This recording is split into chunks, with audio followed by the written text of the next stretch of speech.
केंद्रीय सामाजिक न्याय और अधिकारिता मंत्री डॉक्टर वीरेंद्र कुमार आज सिरोही के दौरे पर रहे। इस दौरान उन्होंने माउंट आबू में ब्रह्म कुमारी संस्थान के माइंड बॉडी मेडिसिन पर आयोजित राष्ट्रीय सम्मेलन का उद्घाटन किया।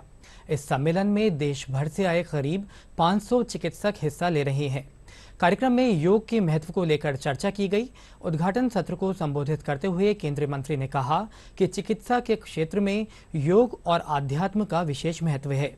इस मौके पर उन्होंने लोगों से योग को अपने जीवन में शामिल करने का आह्वान किया। चिकित्सा का व्यवसाय इतना व्यस्त व्यवसाय है, उस व्यस्त व्यवसाय में से समय निकालकर बाबा के धाम पर आना और अपने काम को और जो कैसे सुगतिशील बनाने की प्रेरणा लेकर आपस में जो मंथन भी करते हैं, उस मंथन में समाज सेवा का भाव और राजयोग और ध्यान के साथ में जुड़कर अपने काम को और अच्छे ढंग से करने का भाव लेकर सभी जाएंगे। मैं दूसरी बार यहाँ पर आया और इतना आनंद की अनुभूति मैंने यहाँ पर अनुभव की। मुझे तो लगता है कि यहाँ के कण-कण में, यहाँ के रज-रज में आज भी बाबा की अनुभूति होती है। मुझे यहाँ पे आके बहुत अच्छा लगा।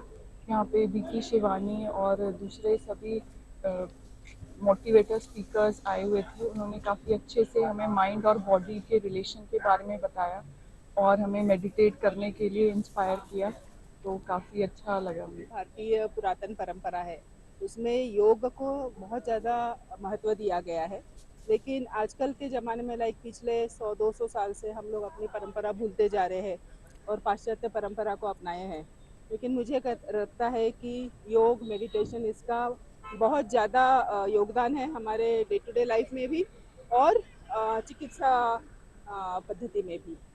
और आज काफ़ी लेक्चर्स हुए, उसमें ये भी बताया गया सप्रमाण की योग और मेडिटेशन से कैसे हम अपने शारीरिक समस्याओं का निदान कर सकते हैं।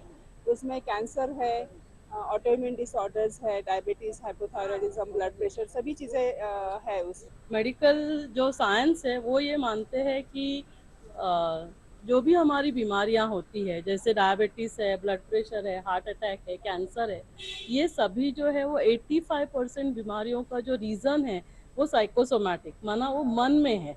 अभी मन के लिए जो हमारे मेडिकल साइंस में ऐसे कोई हमें विधि नहीं बताई जाती या मेडिसिन नहीं बताई जाती कि जिससे हम बीमारियों को ठीक कर सकते, क्योंकि वो मन में ओरिजिनेट हो रही है। और यहाँ पे रोल आता है हमारे मेडिटेशन का, और जो हमारी भारत की जो धरोहर है ना, कि भारत से हमें ये योग का प्राचीन योग हमें बताया था, और ये हम यदि सभी चिकित्सकों को सिर्फ भारत ही नहीं पूरे विश्व भर में यदि बताएं तो हमारी जो बीमारियां हैं वो जड़ से हम ठीक कर सकते हैं।